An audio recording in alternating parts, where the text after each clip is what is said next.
Když se řekne interim manažer, hodně firem si představí hlavně krizové řešení. Někoho, kdo přijde, když firma hoří, chybí klíčový člověk, nebo už je potřeba rychle zachraňovat situaci. V praxi ale interim často dává smysl mnohem dřív.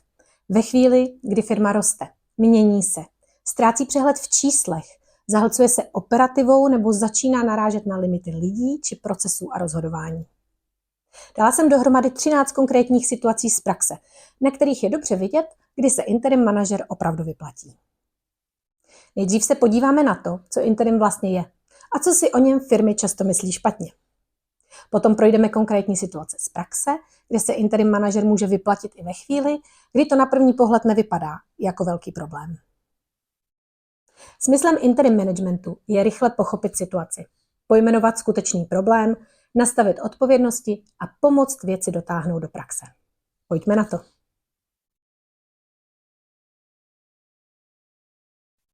Mám pocit, že kolem slova interim je pořád trochu mlha. Tak to zkusím říct úplně normálně. Občas mám pocit, že slovo interim zní trochu tajemně, skoro jako něco mezi konzultantem, krizovým manažerem a člověkem, kterého si firma půjčí z jiného vesmíru.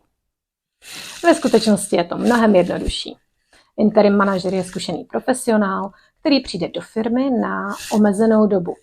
Ve chvíli, kdy je potřeba něco rychle pochopit, stabilizovat, nastavit nebo posunout. Typicky, když firma roste, něco se zasekne, odchází klíčový člověk, tým naráží na vlastní limity, anebo se pořád dokola vrací stejné problémy. Ta hodnota interim manažera je hlavně v rychlosti orientace. Nový stálý zaměstnanec se teprve rozkoukává. Interim ale už podobné situace většinou někde zažil, takže mnohem rychleji pozná, co je symptom a co je skutečný problém. A to bývá pro firmu často ta největší úleva. Spousta lidí si interim manažera představí jako někoho, kdo přijde zvenku, řekne, co by se mělo dělat, hezky to odprezentuje a tím to končí. Takové to, tady máte doporučení, držím palce, aha, zase někdy. Jenže dobrý interim jde mnohem víc do reality. Nejen do toho, co by bylo ideální, ale co je reálně možné udělat v tomhle týmu, s těmihle lidmi, v téhle situaci a v tomhle čase. Neřeší jen směr, ale i to provedení. Takže to není jen, bylo by dobré zlepšit reporting nebo vyjasnit kompetence, ale spíš, dobře, tak co přesně budeme sledovat? Kdo za to bude zodpovědný? Od kdy to poběží a kde poznáme, že se to opravdu zlepšilo? Protože ve firmách většinou nechybí nápady. Mnohem častěji chybí někdo, kdo je dokáže převést do praxe a dotáhnout. Když se řekne interim manažer, spousta firm si představí drahého člověka a hromadu slajdů. Firmy mají často pocit, že interim manažer bude strašně drahý a že z toho vznikne hlavně spousta chytrých rad a prezentací v PowerPointu. A já se tomu vlastně ani nedivím. Jenže dobře nastavený interim nevypadá tak, že někdo přijde, měsíc analyzuje situaci a pak vám pošle krásnou prezentaci. Vypadá tak, že se velmi rychle zorientuje ve firmě, pojmenuje, kde je skutečný problém a pomůže vám nastavit to, co se má stát nyní, za měsíc, za 3 měsíce. A hlavně pomůže věci opravdu posunout. Celý proces změn sleduje a uspůsobuje dle aktuální situace. Takže si nekupujete jen další teorii. Kupujete si zkušenost, nadhled a člověka, který se nebojí převzít kus odpovědnosti. A ve chvíli, kdy firmě utíkají peníze, čas nebo energie špatným směrem, to často nakonec vyjde mnohem levněji, než nedělat nic nebo si s tím snažit poradit sami. Mnoho menších firm má pocit, že interim management není pro ně. Jenže právě v takových firmách často dává největší smysl. Právě menší firmy bývají v situaci, kdy potřebují zkušeného člověka, ale nedává jim smysl ho nabírat na plný úvazek. Nepotřebují dalšího člověka natrvalo. Potřebují vyřešit konkrétní fázi, konkrétní problém nebo třeba projekt. A tehdy interim dává smysl. Můžete se domluvit třeba jen na 1 dni v týdnu. na omezeném rozsahu nebo na jasně vymezené době. Takže získáte seniorní zkušenost, ale v modelu, který je mnohem flexibilnější a často i finančně dostupnější. Ono totiž nejde o to mít člověka pořád. Jde o to mít správného člověka ve správný moment. Tohle byly podle mě 4 nejčastější omyly kolem interim managementu. Že je to jen drahý konzultant, že přijde s prezentací a odejde. Že je to jen pro velké firmy. Nebo že má smysl až ve chvíli, kdy je situace opravdu kritická. Ve skutečnosti je interim hlavně praktický způsob, jak do firmy na omezený čas dostat zkušeného člověka, který se rychle zorientuje, převezme kus odpovědnosti a pomůže posunout konkrétní věc. A teď pojďme z obecných představ do konkrétních situací. Jednou jsem přišla do firmy, kde mi skoro všichni říkali, že jsou strašně přetížení, že už není kde brát, že toho prostě mají moc a že tým je úplně na hraně. Když jsme se ale podívali do konkrétních situací, ukázalo se, že problém nebyl jen v množství práce. U jedné věci se třeba stalo, že jí začalo řešit 5 lidí najednou. A nikdo přesně nevěděl, kdo to vlastní, kdo má rozhodnout, kdo to má dotáhnout. Takže se to různě přehazovalo, a nikdo to vlastně nedokončil a problém se tím zvětšil. A nakonec ho stejně hasilo zase několik dalších lidí, aby se z toho nestal ještě větší průšvih. Přesně v takové chvíli si firma řekne, jsme přetížení. Jenže jí často nechybí kapacita, ale jasné zodpovědnosti a kompetence. A přesně tady může interim manažer být užitečný. Podívá se na situaci s jakýmsi odstupem, rychle pojmenuje, kde se práce zbytečně tříští a pomůže nastavit procesy tak, aby se věci opravdu hýbaly, místo aby se pořád vracely v kruhu. Někdy firma roste, obchod jede a stejně se uvnitř začne všechno zvláštně drolit. Tohle je mimochodem dost typická situace ve firmách, kterým se daří. Obchod jede, firma roste, všichni jsou spokojení a najednou se začnou obchodníci mezi sebou hádat. Jeden dal někomu slevu, druhý poslal jinou nabídku do trhu a třetí zjistil, že zákazník dostal úplně jiné podmínky než podobný zákazník. A během chvíle se začne drolit cenová logika i důvěra uvnitř týmu. V takové chvíli většinou zjistíte, že firmě nechybí schopní obchodníci, ale jasnější pravidla. Chybí klasifikace zákazníků, mantinely pro nabídky a společná logika, podle které se obchod řídí. Jakmile si zákazníky rozdělíte podle typu, velikosti, potenciálu nebo jiných parametrů, začne být mnohem jasnější, kdo může dostat jaké podmínky a proč. A přesně tady může interim manažer hodně pomoct. Rychle se podívá na to, kde se obchod začal rozjíždět, nastaví jasnější pravidla a pomůže vrátit do obchodního řízení systém, aby nerostl jen obrat, ale i zdravě fungující biznis. Možná jste si všimli, že tyhle situace vůbec nemusí vypadat jako krize. Firma funguje, lidé pracují, obchod běží, jenže uvnitř se začne ztrácet jasno v tom, kdo co vlastní, podle jakých pravidel se rozhoduje a kdo má co dotáhnout. A právě tam často pomáhá pohled zvenku. Člověk zvenku není zatížený interní historií. Dokáže se ptát přímo, rychle se zorientovat a pojmenovat věci, které uvnitř firmy často všichni cítí, ale nikdo je neřekne naplno. Teď se posuňme k číslům. Hodně firem má pocit, že čísla má tabulky, reporty, účetnictví, výsledovky, porady. Otázka ale je, jestli má čísla, podle kterých se dá opravdu řídit. Protože pokud každý tým pracuje s jinou verzí reality, vedení se nerozhoduje podle dat. Rozhoduje se podle dojmu. A to může být při růstu firmy velmi drahé.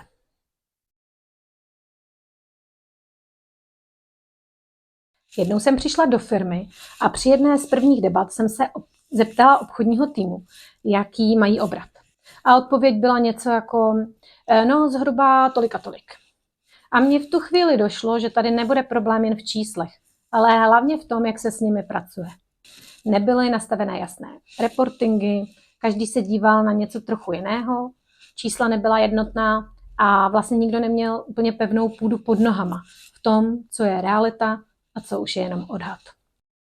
To je přesně ten moment, kdy firma sice nějak funguje, ale management se rozhoduje spíš pocitově.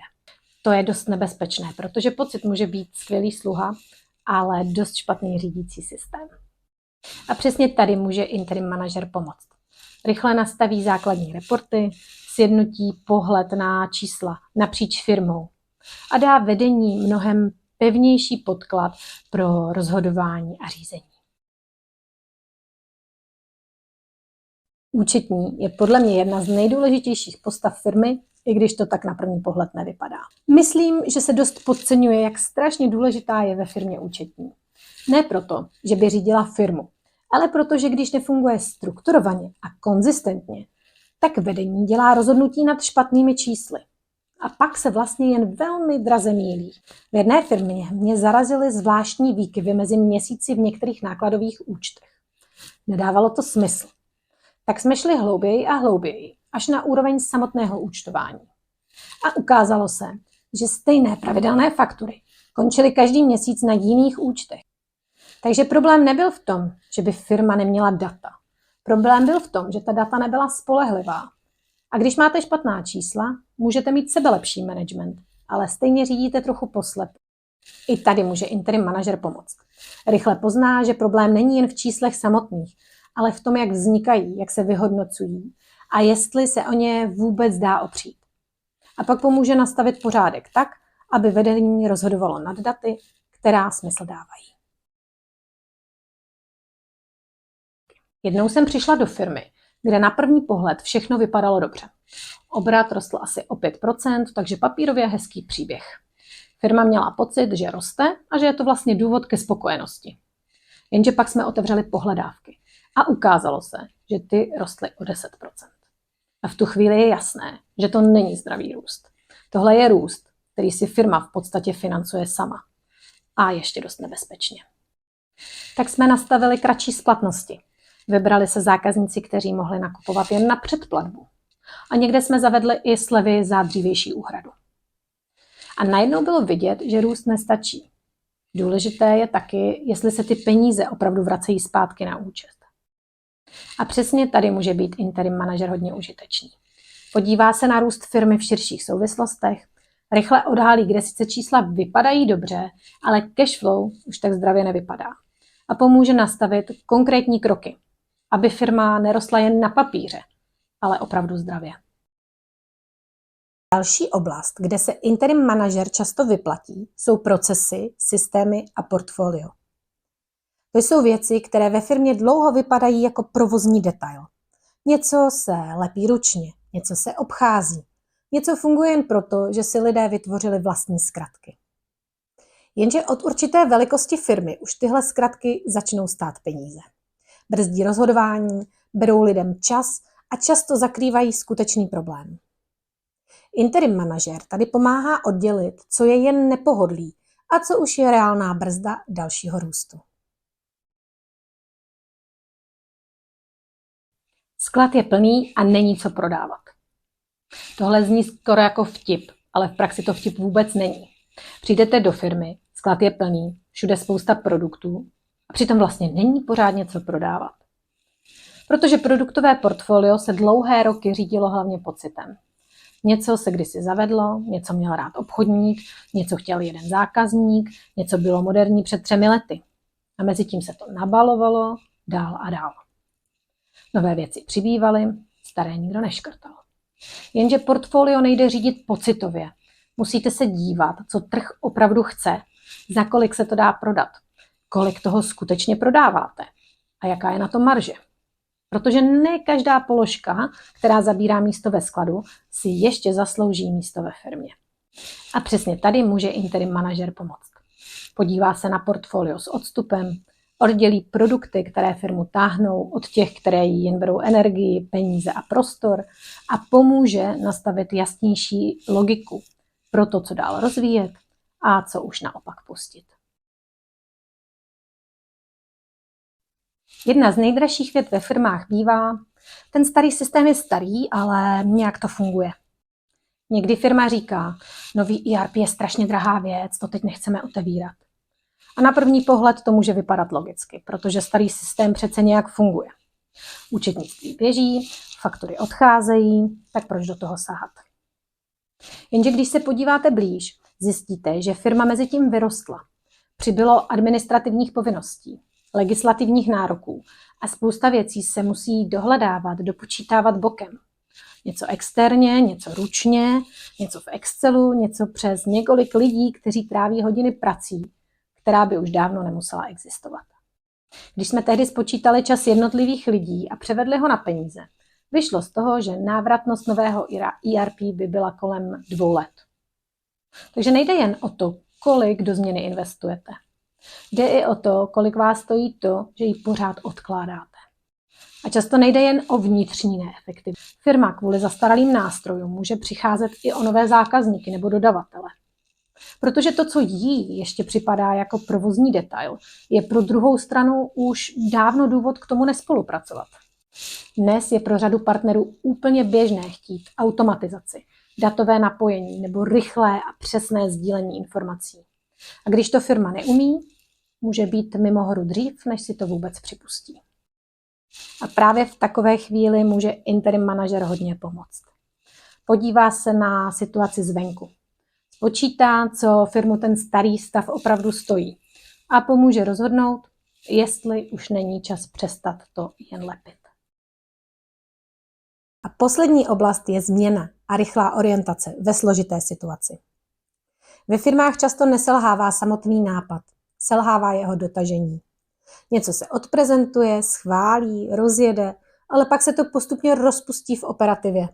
Lidé se vrátí ke starým návykům, priority se změní a za pár měsíců ve firmě zůstane pocit, to už jsme zkusili a nefungovalo to. Jenže to někdy neznamená, že změna byla špatná. Znamená to, že neměla dostatečně jasné řízení, odpovědnost a tah na výsledek.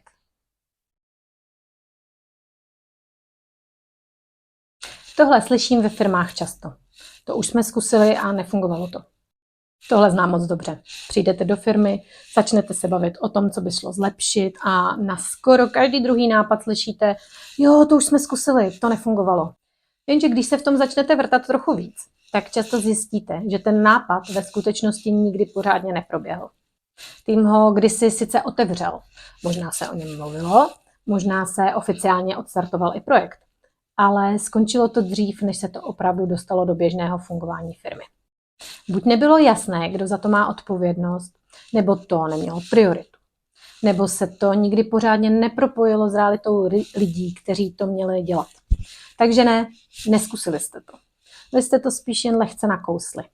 A to je velký rozdíl. A přesně v tomhle může být interim manažer užitečný. Nejenže rychle pozná, kde se věci zasekávají, ale pomůže je taky dotáhnout do praxe. Tedy nejen vymyslet, co by se mělo udělat, ale nastavit odpovědnosti, priority a další kroky tak, aby se ta změna opravdu stala součástí fungování firmy. Jednou jsem přišla do firmy jako CEO a první velká věc, která na mě prakticky okamžitě spadla, byl audit. Moje první reakce byla upřímně dost nepublikovatelná, protože jsem si říkala, že mi snad ani nedají šanci se nadechnout a zorientovat. Jenže zpětně to byla jedna z nejlepších věcí, která se mohla stát. Právě díky dotazům auditorů jsem byla nucena jít velmi rychle do konkrétních oblastí firmy. Rozumět číslům, procesům, smlouvám, rizikům i tomu, kde co drhne. Takže něco, co na začátku působilo jako otrava nejvyššího kalibru, se nakonec ukázalo jako extrémně rychlý způsob, jak pochopit reálný stav firmy. Někdy vás totiž nejrychleji zorientuje přesně to, co jste si vůbec neobjednali. A přesně v tomhle je interim manažer dobrý. Umí se rychle zorientovat i ve složité situaci, klást správné otázky a během krátké doby odhalit, kde jsou skutečně slabá místa. Někdy vás totiž nejrychleji neposune to, co jste si naplánovali, ale to, co vás donutí jít rovnou k podstatě.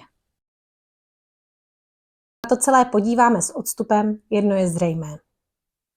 Interim manažer se nevyplatí jen tehdy, když firma řeší velkou krizi nebo náhlý výpadek ve vedení.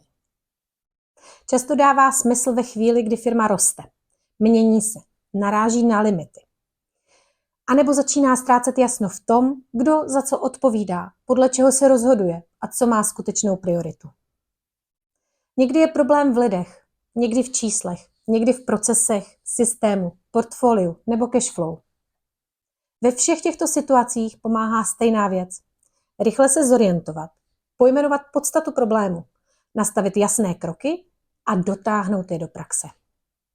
Pokud ve firmě řešíte růst, změnu, chaos v procesech, nejasná čísla nebo přetížený tým, může být užitečné podívat se na situaci zvenku.